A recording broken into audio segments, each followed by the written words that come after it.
Hello नमस्कार, कैसे हैं आप सब लोग। आशा करते हैं सब अच्छे होंगे, मस्त होंगे और स्वस्थ होंगे। तो सबसे पहले तो आपका मार्च का महीना शुरू हो गया। आज पहली तारीख है और पहली तारीख में वीडियो बन रही है। तो आज जो वीडियो बन रही है, आपकी वीडियो बन रही है तुला राशि के ऊपर। और आज हमने अपने लिख भी दिया, आपने देखा होगा, तुला राशि मार्च 2024 में वह कौन सा योग कारक और शुभ ग्रह है और वो आपका इष्ट भी है। तो ठीक है, आपका ये हमने चार्ट बना दिया है। आज हम किसी और उस पर बात नहीं करेंगे, ना ये बात करेंगे कि कौन सा ग्रह कहाँ जा रहा है, कैसे जा रहा है। आज सिर्फ हम आपके उस ग्रह की बात करेंगे जिस ग्रह से आप सबसे ज़्यादा फायदा ले सकते हैं और सबसे ज़्यादा आपका वो काम आ सकता है। तो सिर्फ उसे बताने की कोशिश करेंगे, उसी से आपकी सारी चीज़ें पूरी हो जानी चाहिए जहाँ तक हमारा मामला है, हमें सोच है। और आपका उसको उपाय भी बताने की कोशिश करेंगे कि अब आपको कैसे उसे मनाना है। ठीक है, चलिए शुरू कर देते हैं।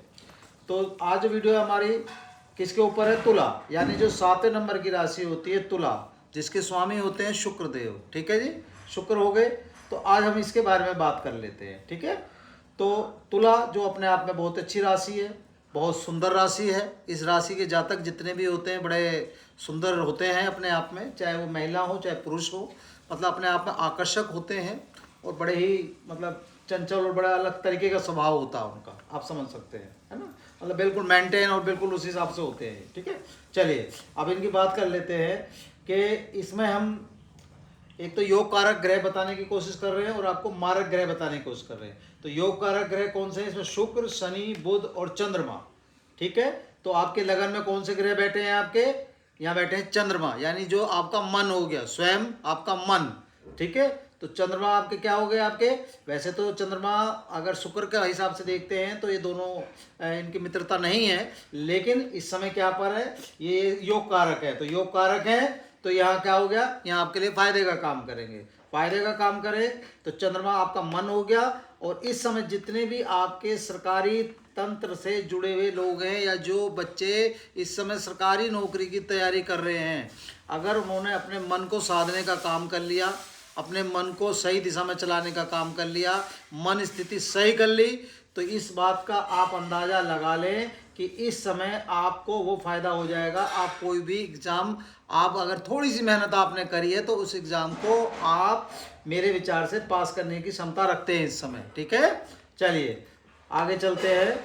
ये नौकरी का भी कारक है अपने आप में यहाँ, ठीक है ना, इसलिए हम आपको बता रहे हैं। तो इसलिए चंद्रमा को थोड़ा सा वो लेकर चलना है आपको। अब चलते हैं जो इसमें मेन ग्रह है आपका, आपका जो इसमें सबसे ज़्यादा जो हमें इस पूरे उसमें कुंडली में जो सबसे मेन ग्रह है हमारा शनि है। शनि कहाँ पर बैठे हैं आपके?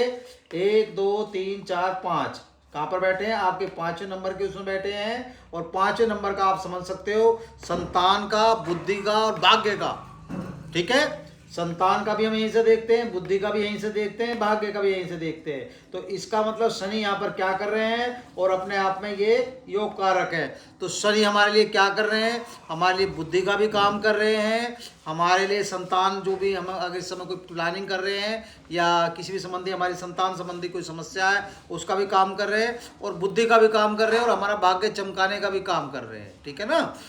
और इस कुंडली के हिसाब से मतलब जिसका भी तुला राशि है, तुला राशि के हिसाब से आज हम एक बात और आपको बता रहे हैं, ये आपके इष्ट भी होते हैं। ठीक है, इष्ट वाला हम बाद में समझा देंगे क्यों होते हैं, लेकिन आपको बताने का कार्य जरूर कर रहे हैं। क्योंकि ये तुला के बाद जो राशि आती है 7वीं, 8वीं, 9वीं, 10वीं, 11वीं, 11वीं राशि कौन सी आती है? कुंभ। कुंभ राशि के कौन हो गए आपके स्वामी? आपके शनि। तो यहाँ इस नंबर में कौन से आएंगे? शनि। और शनि यहाँ ऑलरेडी वैसे भी बैठे हैं, उसे हम बाद में समझाने का काम करेंगे। लेकिन हाँ, ये आपके इष्ट देव भी हैं। ठीक है ना, इस कुंडली के हिसाब से, लगन कुंडली के हिसाब से ये आपके इष्ट भी बनते हैं। तो इस समय अगर आपको इनसे कोई, इस समय क्या हमेशा ही हर आदमी के लिए शनि भगवान को, तुला राशि वालों को 100% बना के चलना चाहिए। और ईमानदारी से अगर इनसे आपने काम ले लिया, न्याय के, कर्म के, हर चीज़ के देवता हैं अपने आप में। थोड़ा सा स्लो देते हैं, लेकिन जब देने पे आते हैं तो छप्पर फाड़ के देते हैं। आदमी को इतना मना के देते हैं कि वो आदमी ज़िंदगी में सीख जाता है कि हाँ भाई कैसे काम किया जाता है, कैसे नहीं किया जाता। चलिए अब शनि की दृष्टि भी देख लेते हैं। ठीक है ना, पहली बार तो आपने देख लिया ये घर किसका हो गया? आपका संतान का, बुद्धि का और आपके भाग्य का, यानी यहाँ तीनों चीज़ें आपका चमकाने का काम करेंगे। इनकी अब 3 दृष्टि होती हैं, ठीक है ना। आज हम किसी और ग्रह आपके और भी अच्छे हैं इसमें। शुक्र देव तो अपने आप में ऑलरेडी यहाँ कहाँ बैठे हैं, आपके शुक्र तो बैठे ही आपके इसमें है, आपके जो मान सम्मान वाला है, आपका भौतिक सुखों का है, गाड़ी वाला है। लेकिन हम इन सब की बात नहीं कर रहे हैं इस समय। आज सिर्फ हम उस ग्रह की बात कर रहे हैं जो आपका सबसे ज़्यादा योग कारक ग्रह है और जिससे आप फायदा ले सकते हैं पूर्ण रूप से, ठीक है ना। और वैसे भी 18 मार्च के बाद शनि अपना वो काम करेंगे जो आप सोच भी नहीं पाएंगे, ठीक है ना। तो चलिए अब शनि की दृष्टि हम देख लेते हैं। शनि की तीसरी दृष्टि देखते हैं, 1 2 3 कहाँ पर पड़गी, आपके व्यवसाय पर भी पड़गी, आपके जो गृहस्थ वाला जीवन होता है, पत्नी का पति पत्नी से देख सकते हैं और पत्नी पति से देख सकते हैं, इस वाले ग्रह पर पड़गी। और ये आपका पार्टनर का भी होता है। तो इसका मतलब अब ये है आपका, यहाँ आपको काम देने का भी काम करेंगे, ठीक है, काम भी आपको मिलेगा और आपकी गृहस्थी के हिसाब से भी ठीक चलना चाहिए। हर तरीके से यहाँ ये सही कार्य करेंगे, ठीक है ना। तो इनसे अगर आपने यहाँ फायदा ले लिया तो पूर्ण रूप से आप इनका कोई भी नया काम धंधा अगर आप लगाना चाहते हैं इस समय तो लगा लें और तरीके से अपना काम कर लें, ठीक है। अगली दृष्टि इनकी देख लेते हैं, 7वीं दृष्टि। तीसरी ये है, तो चौथी, 5वीं, छठी, ये आएगी 7वीं। कहाँ पर आएगी, लाभ, इच्छा, आय और लक्ष्मी का भी है केंद्र अपने आप में, ठीक है ना। तो ये जो घर है हमारा, ये घर हमारा वो घर है जहाँ से हमारी इन सब चीज़ों की पूर्ति होती है। लाभ भी हमें मिलता है, हमारी इच्छाओं की भी पूर्ति मिलती है और हमें आय का साधन भी मिलता है। यहाँ भी हमें क्या मिलता है, यहाँ भी काम देने का काम मिलता है। इसका मतलब शनि भगवान, शनिदेव जी यहाँ भी हमें काम देने का कार्य कर रहे हैं, मनचाही हमारी इच्छाओं की पूर्ति का काम कर रहे हैं और हमें लाभ भी दे रहे हैं और लक्ष्मी का योग भी हमारे यहाँ मना रहे हैं। तो पूर्ण रूप से हमें ये जो फायदा होगा इस उससे हम अपने मनोरथ की इच्छाओं की पूर्ति करने का कार्य हम पूर्ण रूप से कर सकते हैं, ठीक है। अगली दृष्टि इनकी देख लेते हैं, 10वीं दृष्टि। 7वीं ये हुई तो 8वीं, 9वीं, 10वीं कहाँ पर आ गई, फिर धन कुटुंब पे आ गई। ये घर आपका धन का भी है, कुटुंब का भी है, ठीक है ना। मतलब आपके परिवार से संबंधित भी हो गया और धन से संबंधित भी हो गया, ठीक है। तो इस समय जो कुटुंब में भी अगर कोई आपका लड़ाई झगड़ा कुछ भी चल रहा होगा तो वे सब लोगों का भी आपको साथ मिलता नजर आएगा। जो आपके भाई बहन हैं, जो भी आपके कुटुंब में लोग हैं, उनका भी आपको इस समय पूर्ण रूप से साथ मिलेगा। धन की आपको समस्या नहीं रहने की, कोई भी धन आप पे बरसना चाहिए पूर्ण रूप से।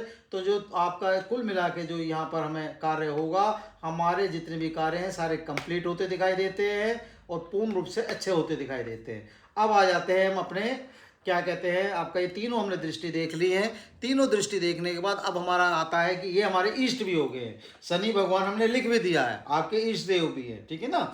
तो शनि आपके इस समय इष्ट भी होगी यहाँ पर, ठीक है। तो शनि भगवान को हमें मनाना है। अब मनाना कैसे है ये आप समझ लें। अगर इनसे आप कोई भी काम अपना कराना चाहते हैं, कोर्ट कचहरी का काम कराना चाहते हैं, अपना अपना नया काम, कोई व्यापार संबंधित काम कराना चाहते हैं, नौकरी संबंधी काम कराना चाहते हैं, जमीन संबंधी कोई भी काम कराना चाहते हैं, तो अब हमें भगवान शनि देव को मना के रखना पड़ेगा।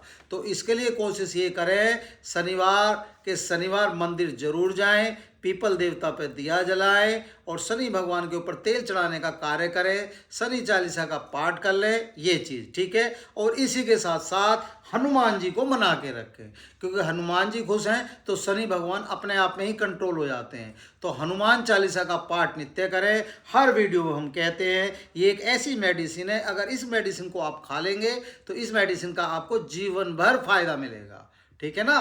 तो ये आप 2 कार्य जरूर करें और अपना भैया हो सकता है तो भोलेनाथ को जल चढ़ाने का काम करें, सूर्य को अर्घ देने का काम करें। ये काम अपने जीवन में करते रहें और मार्च के महीने में आप अगर कोई भी इच्छा शक्ति लेके अगर कोई भी काम करना चाहते हैं तो वो कर लें। स्टूडेंट के लिए इतना बढ़िया समय चल रहा है, जो भी इस समय स्टूडेंट है तुला राशि के, अगर उन्होंने ये चाह लिया कि हाँ हमें कंपटीशन पास करना है और मेहनत अगर उन्होंने कर ली और शनि भगवान को मना के चला, चंद्रमा को मन की स्थिति को अपने मन की स्थिति को सही तरीके से चले, मन क्योंकि मन चंचल होता है, ठीक है ना। और चंद्रमा अपने आप में मन है आपका, उसे आप मतलब अपना साधने का काम करें, फिर देखिए आपको क्या इसका फ़ायदा मिलेगा, ठीक है। अगर वीडियो अच्छी लगे तो प्लीज़ इसे शेयर करें, लाइक करें, सब्सक्राइब करें। आज हमने सिर्फ कोशिश ये करी है कि आज हम इधर उधर का लेके छोटी कोई बड़ी वीडियो में मैसेज आते हैं, गुरुजी समझ में नहीं आया, लंबा हो गया, ऐसा हो गया, वो हो गया, जो भी है। तो इसलिए आज हमने सिर्फ एक ग्रह को लिया। हमने ज़्यादा ग्रहों में क्या होता है